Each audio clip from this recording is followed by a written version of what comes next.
Metro news కి స్వాగతం. ముందుగా ముఖ్యాంశాలు.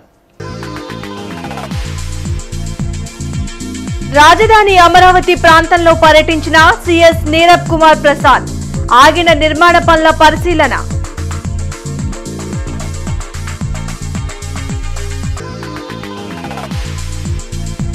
మోడీ కేబినెట్ లో ఏపీ నుండి 3. రామ్మోహన్ నాయుడు, పెమ్మసాని, శ్రీనివాస వర్మకు అవకాశం.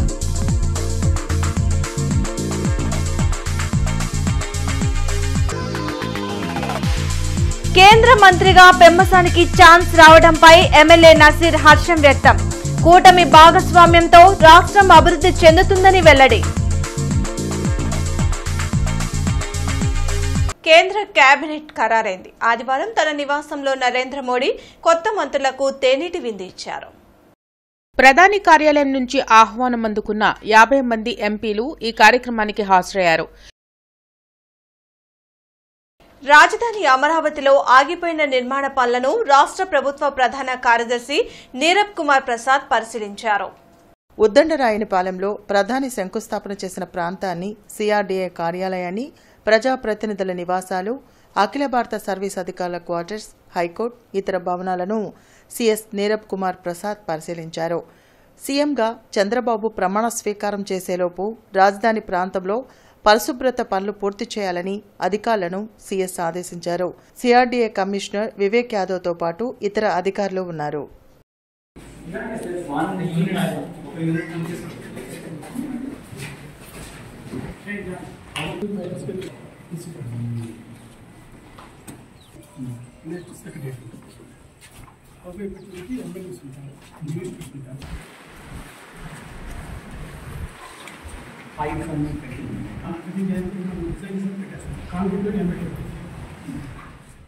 కేంద్రం, రాష్ట్రంలో ఎన్డీఏ ప్రభుత్వం అధికారంలోకి రావడంతో పండుగ వాతావరణం నెలకొందని తూర్పు నియోజకవర్గ ఎమ్మెల్యే నసీర్ అహ్మద్ అన్నారు. నెహ్రూ నగర్లో వాకర్స్ అసోసియేషన్ ఆధ్వర్యంలో ఏర్పాటు చేసిన గెట్ టుగెదర్ కార్యక్రమంలో ఎమ్మెల్యే నసీర్ అహ్మద్ పాల్గొన్నారు. కేంద్ర కేబినెట్లో ఎంపీ పెమ్మసాని చంద్రశేఖర్కు స్థానం దక్కడం సంతోషకరమన్నారు. రానున్న రోజుల్లో తూర్పు నియోజకవర్గ అభివృద్ధికి పూర్తి స్థాయిలో కృషి చేస్తామన్నారు. రాష్ట్రంలో, దేశంలో ఎన్డీఏ కూటమి అధికారంలో రావడం చాలా సంతోషమైన విషయం. వాడవాడలా ప్రతి ఒక్కరు కూడా ఒక పండుగలాగా జరుపుకుంటున్నటువంటి పరిస్థితి. ముఖ్యంగా నిన్న చాలా సంతోషమైనటువంటి విషయం ఏంటంటే, మన ఎంపీ పార్లమెంట్ సభ్యులుగా ఉన్నటువంటి పెమ్మసాని చంద్రశేఖర్ గారికి కేంద్ర సహాయ మంత్రి పదవి ఇవ్వబోతా ఉన్నారని చెప్పి వార్తలు రావడం చాలా సంతోషమైన విషయం. ఆయనకు శుభాకాంక్షలు తెలుపుతూ, ముఖ్యంగా గుంటూరు నగరానికి సంబంధించి అనేక అభివృద్ధి కార్యక్రమాలు జరిగేటువంటి విధంగా రాబోయేటువంటి రోజుల్లో నేను శాసనసభ్యుడిగా, అలాగే పార్లమెంట్ అభ్యర్థిగా, పార్లమెంట్ సభ్యులుగా ఉన్నటువంటి పెద్దలు పెమ్మసాని చంద్రశేఖర్ గారి నాయకత్వంలో పెద్ద ఎత్తున గుంటూరు తూర్పు నియోజకవర్గాన్ని అభివృద్ధి చేస్తామని చెప్పి ప్రజలందరూ. నెహ్రూ వాకర్స్ అసోసియేషన్ గతంలో కూడా నజీర్ అహ్మద్ గారికి మొట్టమొదటి సీట్ డిక్లేర్ చేయగానే తెల్లారి పొద్దున్నే మేము పిలిచి వారికి మా అసోసియేషన్ పూర్తి మద్దతు తెలియజేయడం జరిగింది. మేము చివరి వరకు కూడా వారిని ఎన్నంటి ఉండి మా అసోసియేషన్ సభ్యులందరూ కూడా ఎలక్షన్లో తీవ్రమైన కృషి చేశారు. ఆయన ఘన విజయం సాధించిన సందర్భంగా ఇవాళ ఈ కార్యక్రమం ఏర్పాటు చేయడం జరిగింది. వారికి మా నెహ్రూ నగర్ వాకర్స్ అసోసియేషన్ తరఫున పేరున ధన్యవాదాలు తెలియజేసుకుంటూ, వారికి రానున్న రోజుల్లో మంచి పొజిషన్ రావాలని మరోసారి కోరుకుంటున్నాను. తాడేపల్లిలోని సీతానగరం కృష్ణా పుష్కర ఘాట్లో ఈనాడు సంస్థల అధినేత రామోజీరావు సైకత శిల్పం ఏర్పాటు చేశారు. ప్రముఖ సైకత శిల్పి వరప్రసాద్ ఈ సైకత శిల్పాన్ని నిర్మించారు. స్థానికులు రామోజీరావు సైకత శిల్పాన్ని ఆసక్తిగా తిలకించారు. వైసీపీ ప్రభుత్వ పన్నుల బాధుడు నుండి కూటమి ప్రభుత్వం ప్రజలకు ఉపశమనం కలిగించేందుకు సిద్దమైంది. ఎన్నికల ప్రచారంలో హామీ ఇచ్చినట్లుగా చెత్త పన్నుకు చెక్ చెప్తూ పుర ప్రజలకు శుభవార్తను అందించింది. తాము అధికారంలోకి వస్తే చెత్త పన్ను ఎత్తివేస్తామని ముఖ్యమంత్రిగా ప్రమాణ స్వీకారం చేయనున్న చంద్రబాబు ఇచ్చిన హామీ అమలుకు సిద్దమయ్యారు. కూటమి విజయం సాధించగానే చెత్త పన్ను వసూలు నిలిపివేయాలని మున్సిపల్ అధికారులకు ఆదేశాలిచ్చారు. బృందావన గార్డెన్స్ ఎన్టీఆర్ స్టేడియంలో టీడీపీ శ్రేణులు వైఎస్ఆర్ జిమ్ పేరుని తొలగించి ఎన్టీఆర్ జిమ్ గా నామకరణం చేశారు. బ్రాహ్మణ చైతన్య వేదిక ఆధ్వర్యంలో జరిగిన కార్యక్రమంలో టీడీపీ నాయకులు, బ్రాహ్మణ చైతన్య వేదిక నాయకులు పాల్గొని వైఎస్ఆర్ జిమ్ పేరును తొలగించారు. ఈ సందర్భంగా బ్రాహ్మణ చైతన్య వేదిక అధ్యక్షులు శ్రీధర్ మాట్లాడుతూ ఎన్టీఆర్ స్టేడియం పేరును స్థానిక వైసీపీ నాయకులు నిర్వీర్యం చేసే ప్రయత్నం చేశారన్నారు. ఎన్టీఆర్ స్టేడియంలో కొత్తగా నిర్మించిన జిమ్ముకు కుట్రతో వైఎస్ఆర్ జిమ్ అని పేరు పెట్టారన్నారు. దీనిపై టీడీపీ శ్రేణులు గతంలో హైకోర్టును కూడా ఆశ్రయించిందన్నారు. వైసీపీ కుట్రను భగ్నం చేస్తూ వైఎస్ఆర్ జిమ్ పేరును తొలగించి ఎన్టీఆర్ జిమ్ పేరుగా మార్చినట్లు తెలిపారు. కార్యక్రమంలో రావిపాటి సాయికృష్ణ, సవరం రోహిత్ తదితరులు పాల్గొన్నారు. నడి రోడ్డులో ఉన్న ఎన్టీఆర్ స్టేడియం పేరుని రూపుమాపేందుకోసం స్థానిక వైఎస్సీపీ ప్రజాప్రతినిధులు కుట్ర పన్ని ఏదో వైఎస్ఆర్ జిమ్ మేము ప్రారంభించేసామని చెప్పడం జరిగింది. వాళ్ళ రాక్షస పాలనలో వైఎస్ఆర్ పేరుని తొలగించి ఎన్టీఆర్ జిమ్ అని నామకరణం ఈ రోజున మహోత్సవ కార్యక్రమం చేయడం జరిగింది.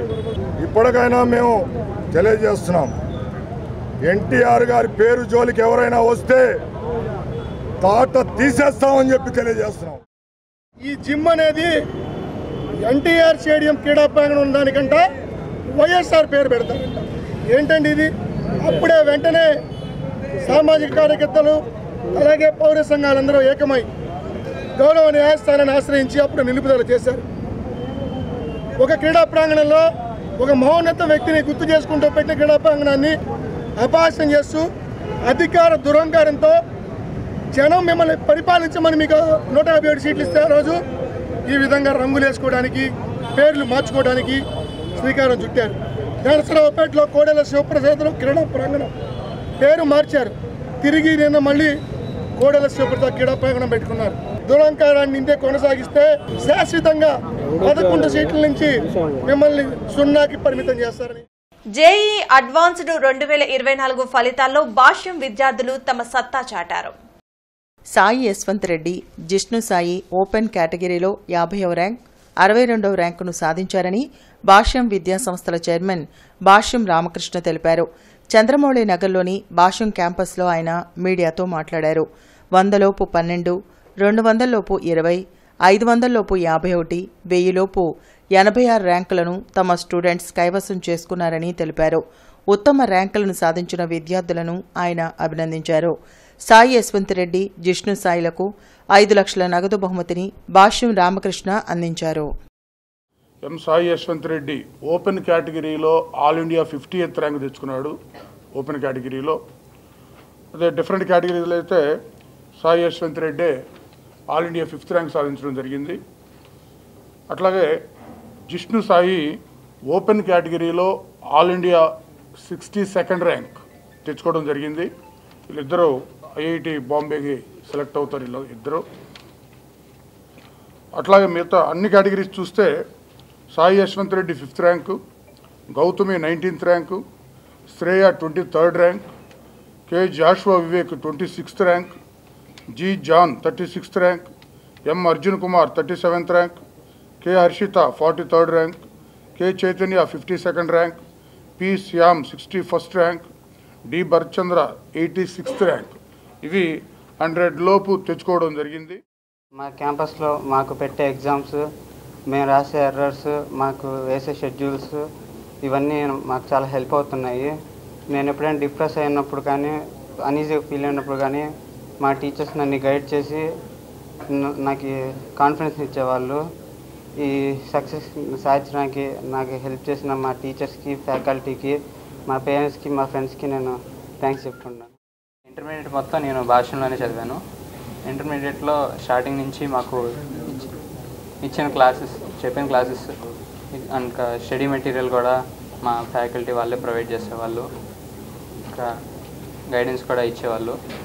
వీక్లీ టెస్ట్స్ పెడతారు, ఇంకా క్యూములేటివ్ ఎగ్జామ్స్, గ్రాండ్ టెస్ట్స్ అన్నీ పెడతా ఉంటారు. ఎక్కడికక్కడ ఎక్కడ ఇంప్రూవ్ చేసుకోవాలి అవి చెప్తూ ఉంటారు. నా ఈ సక్సెస్కి హెల్ప్ చేసిన టీచర్స్ అందరికీ, ఫ్యామిలీ మెంబర్స్ కానీ, స్టాఫ్ కానీ, ఫ్రెండ్స్ కానీ అందరికీ నా థ్యాంక్స్. సత్తెనపల్లి 25వ వార్డులోని మహారాష్ట్ర వీధిలో ఛత్రపతి శివాజీ విగ్రహాన్ని ఏర్పాటు చేశారు. ఈ విగ్రహాన్ని టీడీపీ నాయకులు కన్నా నాగరాజు ఆవిష్కరించారు. ధైర్యానికి ప్రతిరూపం ఛత్రపతి శివాజీ అని నాగరాజు అన్నారు.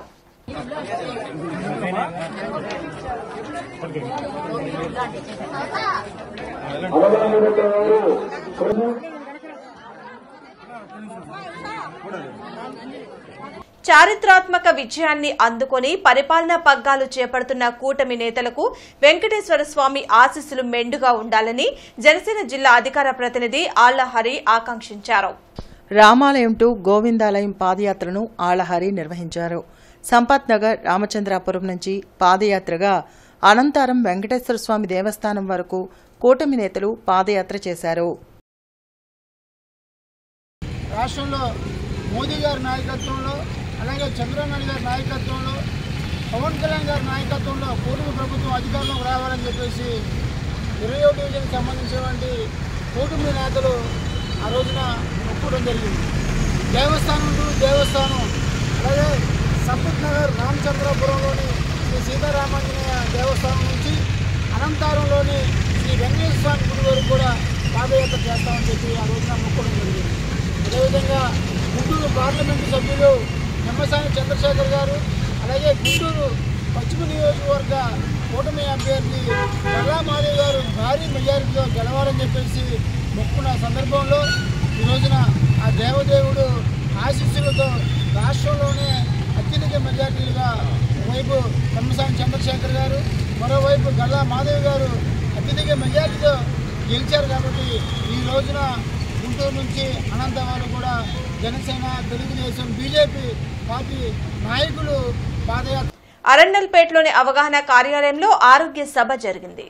క్యాన్సర్ వ్యాధి లక్షణాలు, నివారణ అనే అంశంపై ప్రముఖ క్యాన్సర్ వైద్య నిపుణులు డాక్టర్ సత్య శ్రీనివాస్ సలహాలు, సూచనలు అందించారు. క్యాన్సర్ను తొలి దశలో గుర్తిస్తే మెరుగైన వైద్యంతో నయం చేయవచ్చని తెలిపారు. డయాబెటీస్ ఉంది అంటే ఎంతమంది కాన్ఫిడెంట్ చెప్తారు నాకు షుగర్ ఉంది అని? అందరు చెప్తారు కదా. క్యాన్సర్ వచ్చి ట్రీట్మెంట్ చేయించుకున్న తర్వాత ఎంతమంది ధైర్యంగా చెప్తారు నాకు క్యాన్సర్ వచ్చి తగ్గిందని? 80% చెప్పరు. ఎందుకంటే నేను రీజన్ చెప్తాను, నేనే చెప్తాను పర్సనల్. ఎందుకంటే నేను రోజు ఫేస్ చేస్తాను కాబట్టి. సార్ ఇది చెప్తే మా అమ్మాయికి పెళ్ళి అవుతా? వచ్చిన వాళ్ళు ఏమన్నా కుటుంబంలో క్యాన్సర్ ఉందంటే పెళ్లి చేసుకుంటారా? ఇవన్నీ రకరకాల సోషల్ స్టిగ్మాస్ మన మనస్సులో తరతరాల నుంచి ఉండిపోయాయి. ఇప్పుడు ఎవరైనా యాంజియోగ్రామ్లో బైపాస్ చేయించుకుంటూ వచ్చి కాన్ఫిడెంట్ చెప్తారు, నేను బైపాస్ సర్జరీ చేయించుకొని వచ్చాను, 15 రోజులు హాస్పిటల్లో ఉన్నాను, బాగున్నాను అని. ఎవరైనా పేషెంట్ నాకు సర్వైకల్ క్యాన్సర్ ఉంది, 3 నెలలు ఆసుపత్రిలో రేడియేషన్ పెట్టించుకొని వచ్చానని చెప్పిన చూపించాను. పాత గుంటూరు జనసేన యూత్ ఆధ్వర్యంలో మంగళగిరి దశావతార గుడిలో కూటమి గెలిచిన సందర్భంగా 108 కొబ్బరికాయలు కొట్టి మొక్కుబడి చెల్లించుకున్నారు. ఈ కార్యక్రమంలో సందేపూడి శివసాయి కాంత్, వెంకటేష్, శివాజీ, వెంకటకృష్ణ, పెరుమాళ శివయ్య పాల్గొన్నారు.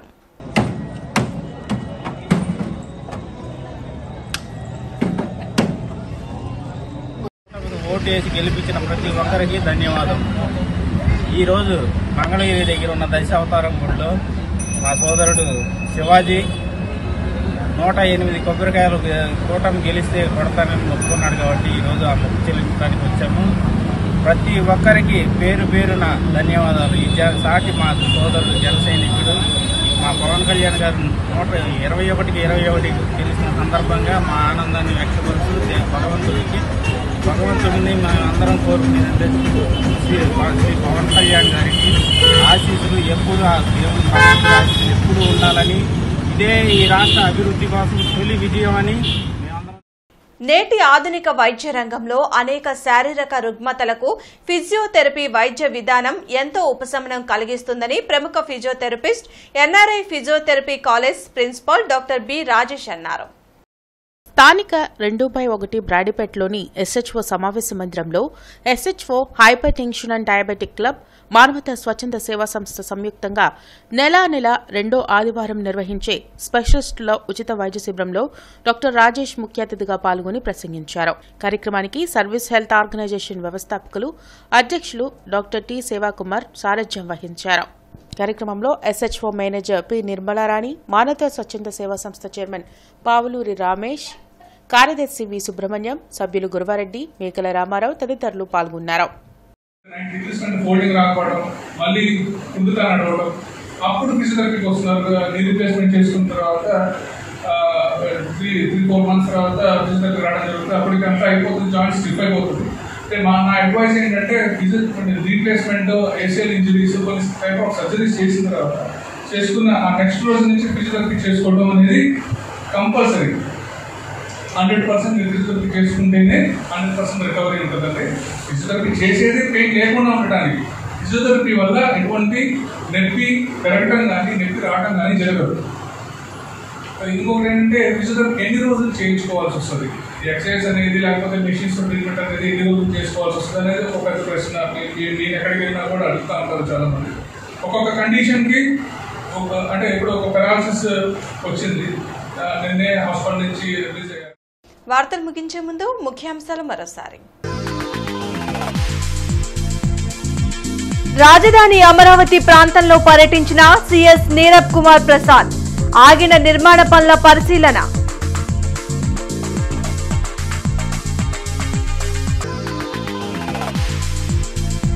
మోడీ కేబినెట్ లో ఏపీ నుండి 3. రామ్మోహన్ నాయుడు, పెమ్మసాని, శ్రీనివాస వర్మకు అవకాశం.